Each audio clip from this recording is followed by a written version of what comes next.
అతనికి బయట అంటే వాల్ పోస్టర్స్ అంటే ఎంతమంది అయినా రైటర్స్ ఉన్నారు, బట్ నమ్మాను నన్ను. నమ్మి ఆ అవకాశం ఇచ్చినప్పుడు నేను అనుకున్నాను, ఓకే ఇది ఖచ్చితంగా గేమ్ చేంజర్ నాకు లైఫ్లో అని చెప్పి దానికి ఎంత ఎఫర్ట్ పెట్టాలో మీరు అన్నట్టు యుద్ధాలే చేశాను పాట. అవునా? ఓకే. వర్షన్స్ రాశారా? వర్షన్స్ రాసుకున్నాను సార్. అయితే ఇట్లాగే రోజు తను ఆఫీస్ వర్క్ అయిపోయిన ముందు, ఆఫీస్కి వెళ్ళే ముందు కానీ ఆఫీస్ తర్వాత కానీ మీ ఇద్దరం కలిసేవాళ్ళం 1 గంట 2 గంటలు. వర్షన్స్ అని చెప్పకూడదు కానీ ఒక తరోగా కొన్ని పేజెస్ సార్, అవి ఇన్ని అని లెక్కలేదు, రాసుకుంటూ వెళ్ళాం.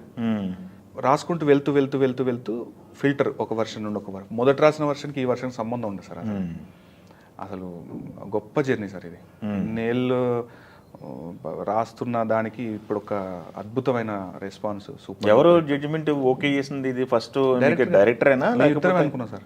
అంటే కాంప్రమైజ్ అవ్వద్దు, ఈ పదం ఇక్కడ ఫిట్ ఇన్ అవ్వట్లేదు అంటే వద్దు, అసలు కాంప్రమైజ్ వద్దు. ఇంకా ఈ పదం ఇప్పుడు ఆకాశం తాకాలి అని ఉందా, నాతోరా చూపిస్తా ఆసరదా, నేలంతా చుట్టేసే వీలుందా, ఏముంది ప్రేమిస్తే సరిపోదా, ఇలా శాస్త్రి గారి అప్రోచ్లో, సీతారామ శాస్త్రి గారి పాటలు వింటూ పెరిగిన వాళ్ళం, ఆయన ప్రభావం చాలా ఉన్నవాడిని నేను.